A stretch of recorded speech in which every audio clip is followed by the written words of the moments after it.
ప్రేమ పేరుతో ఒక అమ్మాయిని నమ్మించి రెండో పెళ్ళైనా కూడా మళ్ళీ ప్రేమిస్తున్నా అని చెప్పి అమ్మాయికి మాయ మాటలు చెప్పి, అంటే ఆడపిల్లలు కొంచెం మనతో ఎవరైనా ప్రేమగా ఉంటే ఈజీగా నమ్మేస్తామండి. మళ్ళీ అదేదో అలా పాపం నమ్మి మోసపోయి అతను ఏదో నన్ను బాగా చూసుకుంటాడు అని చెప్పి అతనితో వెళ్తే పాపం ఈరోజు వాళ్ళు పడే బాధ అంతా ఇంత కాదు.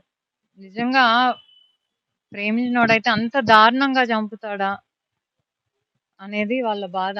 పాప ఫోటో చూసాను, చక్కగుంది. అలాంటి అమ్మాయిని ఎలా చంపబుద్ధి అయింది అనేది నిజంగా మాకు అర్థం కావట్లేదు.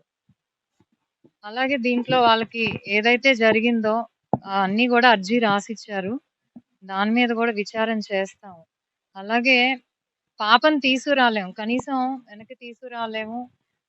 న్యాయం అదే ఎవరైతే నేరం చేశారో వాళ్ళకి తప్పకుండా ఆల్రెడీ ఇప్పుడు రిమాండ్ పంపించారు. బట్ తప్పకుండా శిక్ష పడేటట్టు చూసే బాధ్యత అయితే మేము కంటిన్యూస్ గా ఫాలో అప్ చేస్తూ చూసుకుంటాము. అలాగే బాబున్నాడు, బాబుకి అంటే ఆర్థికంగా ఇప్పుడు వీళ్ళు పాపకి జరిగిన దాని వల్ల కనీసం బయటికెళ్ళి పని చేసుకునే పరిస్థితుల్లో కూడా లేరు తల్లిదండ్రులు. ఆ బాధ.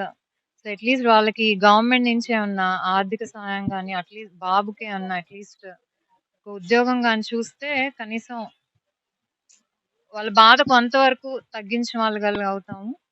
సో ఆ ధైర్యం వాళ్ళకి ఇచ్చి, అలాగే వాళ్ళు ఏదైతే అర్జీ ఇచ్చారో దాని మీద కూడా యాక్షన్ తీసుకుంటాం.